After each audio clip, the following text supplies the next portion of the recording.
William Whipple was born in 1730 and grew up in this Kittery house which sits above the Piscataqua River. He was from a prominent family which put him to work in the family business.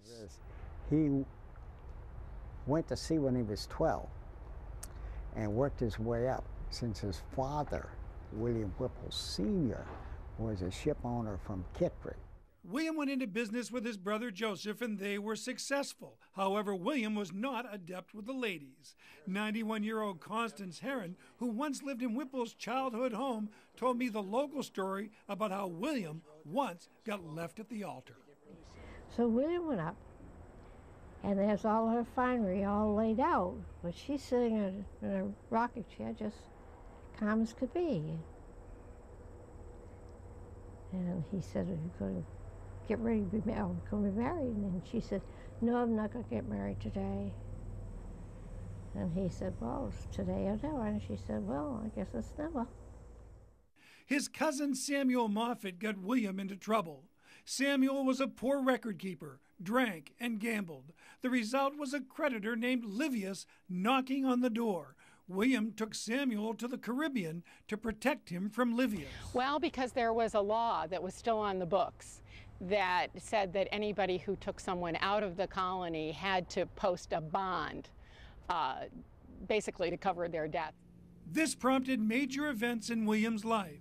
He ended his business partnership with his brother Joseph to protect Joseph from Livius. He also began to manage his uncle John Moffat's business affairs and ended up marrying John's daughter, his own first cousin, Catherine Moffat. What we've wondered is if maybe this wasn't a marriage of convenience. He was 40 years old. She was 34, 35. We don't have a precise birth record for her, but she was certainly a spinster, and we think that perhaps since Samuel was the cause of the end of William's involvement in his business, that his uncle may have said to him, "You know, why don't you just marry Catherine? I'll take care of you for the rest of your life. Just live here, help me in my business, and then we can forget about this Livius thing." Dr. Barbara Ward is executive director of what is now Moffat Ladd House in Portsmouth. The gorgeous Georgian mansion is shaded by a beautiful horse chestnut tree which Whipple planted. It is a splendid place to learn William Whipple's story. We learned that Whipple's marriage and new business arrangement with his uncle gave him the financial power and the freedom to pursue personal passions, the greatest of which was independence from England. He became a political leader in New Hampshire and was elected to the Continental Congress. In his letters, you get a real sense of a man who is passionate, and in other people's commentary on him, you get the impression that he's well respected. On July 2nd, 1776, New Hampshire's delegation voted for independence. It was declared 2 days later, and sometime that summer, William Whipple's name went down in history when he signed the Declaration of Independence. And they signed it based on the location of the particular colony, state that they represented. And that's why William Whipple signed up here along with Josiah Bartlett and later Matthew Thornton. Whipple backed up his feelings by leading a brigade of New Hampshire militia.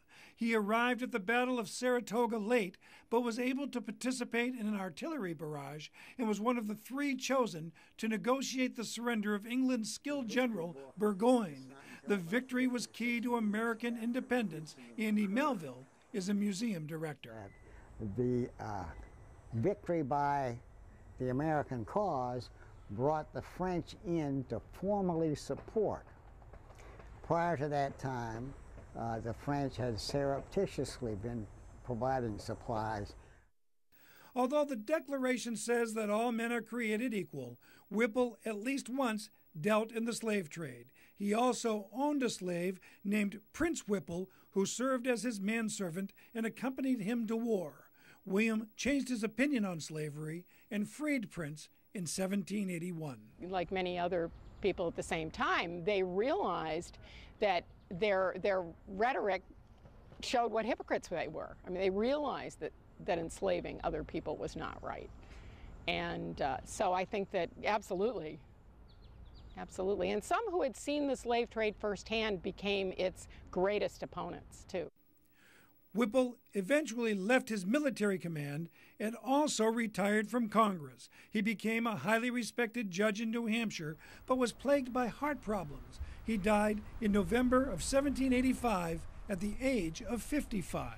He is buried in Portsmouth's North Cemetery and is remembered as a conscientious and capable man who helped liberate our country with heart, mind, and hand.